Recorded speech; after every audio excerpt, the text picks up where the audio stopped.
नमस्कार। हम सब अपनी रोज की बातचीत में न जाने कितने ही ऐसे शब्द इस्तेमाल करते हैं जो असल में दो शब्दों का जोड़ा होते हैं।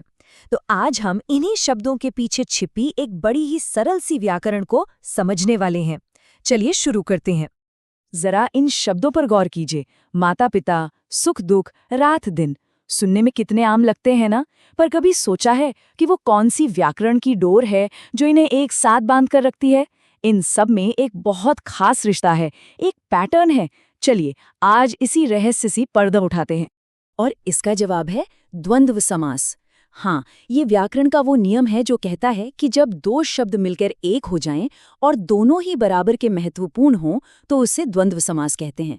मतलब यहाँ कोई एक बॉस और दूसरा असिस्टेंट नहीं होता, दोनों की अपनी अपनी जगह है, दोनों ही प्रधान हैं। अच्छा, तो द्वंद्व समास को समझने के तीन बहुत ही आसान तरीके हैं। सबसे पहले और सबसे आम वाले प्रकार से शुरू करते हैं, जहां दोनों शब्दों के बीच में एक और छिपा होता है। यहाँ देखिए, ये कितना सीधा साधा है। जब हम कहते हैं माता पिता, तो असल में हमारा मतलब होता है माता और पिता।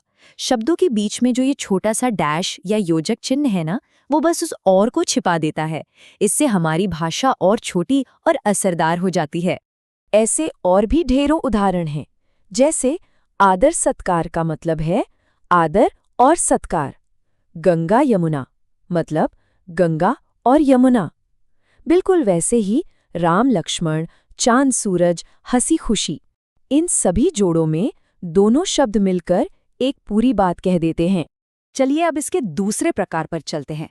इसमें भी शब्द जोड़े में ही आते हैं, लेकिन वो एक दूसरे के उल्टे होते हैं, मतलब विलोम, या फिर हमें एक ऑप्शन देते हैं, एक विकल्प। इनके बीच में या का भाव छिपा होता है। इसका सबसे बढ़िया उदाहरण है सुख दुख। देखिए, जीवन में या तो सुख होता है या दुख। तो जब हम इस शब्द का इस्तेमाल करते हैं तो हम इन दो अलग अलग स्थितियों में से किसी एक की बात कर रहे होते हैं। तो इसका मतलब हुआ सुख या दुख।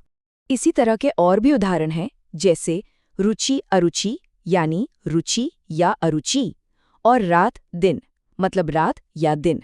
और मजेदार बात यह है कि गिनती के साथ भी ऐसा होता है। जैसे हम कहते हैं ना, वहां 2-4 लोग थे, तो उसका मतलब होता है कि या तो 2 थे या 4 थे। ये एक अंदाजा बताने का तरीका है। और अब आते हैं तीसरे और आखिरी प्रकार पर। ये थोड़ा सा अलग है। इसमें जो शब्दों का जोड़ा होता है ना, वो अपने जैसी और भी चीजों की तरफ इशारा करता है। यानी इसके पीछे आदि या वगैरह का भाव छिपा होता है। जैसे जब कोई कहता है कि दवा दारू का इंतजाम कर लो, तो उसका मतलब सिर्फ दवा और शराब से नहीं होता।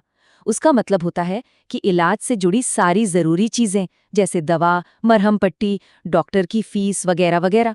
तो यहाँ आदि का मतलब छिपा हुआ है। इसके और उदाहरण देखें। डांट फटकार का मतलब सिर्फ डांटना और फटकारना नहीं, बल्कि हर तरह की डांट डपट है। पूड़ी कचौड़ी में पूड़ी, कचौड़ी और उसी तरह के दूसरे पकवान भी आ जाते हैं। और सखी सहेली में भी सखियों का पूरा ग्रुप शामिल हो जाता है। तो अब तक हमने द्वंद्व समास के 3 प्रकारों को अलग अलग समझा। चलिए अब एक काम करते हैं, इन तीनों को एक साथ रखकर देखते हैं ताकि ये पूरी तरह से दिमाग में बैठ जाए। तो ये रही पूरी कहानी एक साथ। अगर जोड़ा एक दूसरे को पूरा कर रहा है, जैसे माता पिता, तो बीच में और लगेगा। अगर जोड़ा एक दूसरे का उल्टा है या विकल्प दे रहा है, जैसे सुख दुख, तो या का इस्तेमाल होगा। और अगर जोड़ा एक पूरे समूह की बात कर रहा है, जैसे दवा दारू, तो उसके साथ आदि लगेगा। देखिए, है ना कितना आसान। तो अगली बार जब भी कोई बात करे या कुछ पढ़ा जाए, तो इन शब्द जोड़ों पर जरा ध्यान दीजिएगा। ये सोचना बड़ा मजेदार है कि हमारी भाषा कितने कमाल के तरीकों से बातों को छोटा और सुंदर बना देती है। अब सवाल ये है कि इस जानकारी के बाद अपनी रोज की बातचीत में और कौन-कौन से ऐसे छिपे हुए जोड़े खोजे जा सकते हैं। विपुल सोलंकी की ओर से नमस्कार।